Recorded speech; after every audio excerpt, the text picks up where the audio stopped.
this video, I'm going to take a complete walkthrough of a series circuit with a battery. Let me just get my pointer out here, my battery, and 3 resistors in series. We're going to walk through some common characteristics of a series circuit and a couple laws that apply to them. Now, before we get anywhere, let's apply some values to these things. We have a 120 volt battery. I have a negative terminal and a positive terminal. Each resistor I've assigned a value. I've got 30 ohms, 20 ohms, and 10 ohms. Current in this circuit is going to flow from negative to positive. We are going to use electron current flow, not conventional. Conventional tells us positive to negative, but we're going to use negative to positive. Now, to determine the total circuit resistance, because in a series circuit, the key that unlocks everything is current, we need to determine what the total circuit resistance is, because the current is going to have to go across this guy, and this guy. So in order to figure out our current, we're going to have to figure out what 30 plus 20 plus 10 is. I think we can do this, everybody. It's going to be 60. I did that in my head. So we got 60 ohms of total circuit resistance. Our next step is to figure out what the current is. In order to do that, we're going to use Ohm's law. So we're going to use this variation of Ohm's law. It can be transposed into many different things, but we're going to determine current is equal to voltage divided by resistance. So we're going to figure out, we got 120 volts here, we've got a resistance of 60 ohms, so therefore my current is going to be, I'm going to do this in my head as well, 2 amps. And lo and behold, I'm correct. Now, we have got our total circuit resistance, our total circuit voltage, and our total circuit current. The thing with current in a series circuit is it remains the same throughout. Once it gets flowing, you've got 2 amps here, here, and here, and it doesn't change. So we can use that to determine what our volt drops are going to be across each one of these resistors. Again, going to the almighty Ohm's law. This time we're going to transpose it a bit. We're going to go V is equal to I times R. So we're going to use the current of 2 amps and the resistor of each the resistance of each resistor to determine the volt drop across each resistor.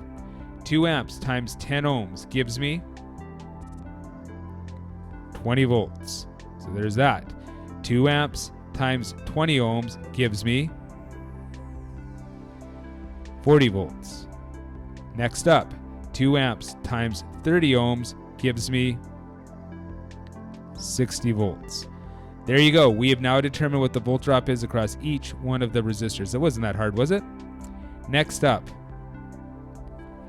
a good way to double check your work on this is there's Kirchhoff's law talks about how you have to take the algebraic sum of a circuit and it has to equal 0.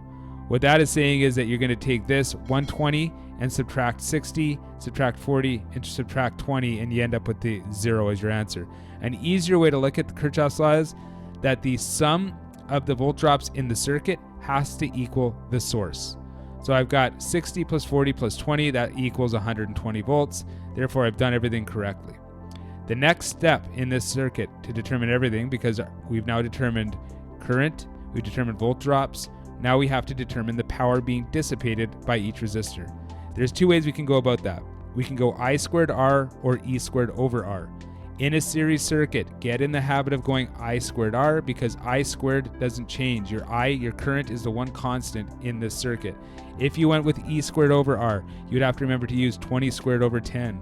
You'd have to remember to use 40 squared over 20. You'd have to remember to use 60 squared over 30. It's a really easy way to make a mistake. So just stick with the I squared R in a series circuit. You're going to be fine. So let's get busy here. I squared being 2 squared times 10 gives me power being dissipated 40 watts. 2 squared times 20 gives me power being dissipated 80 watts. And 2 squared times 30 gives me power being dissipated 120 watts. So look at this. We're filling this little page up. Isn't it a thing of beauty? We have 40 watts, 80 watts, 120 watts, 60 volts, 40 volts, 20 volts. The only thing left to determine really now is my overall power being dissipated. Again, 2 ways I can do this. I can go and I can add these up. 120 watts plus 80 watts plus 40 watts gives me 240 watts total.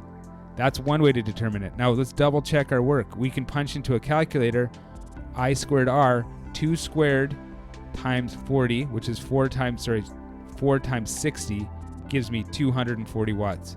And that's it.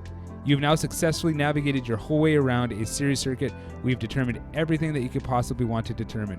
Series circuits are quite simple once you understand the tricks of them.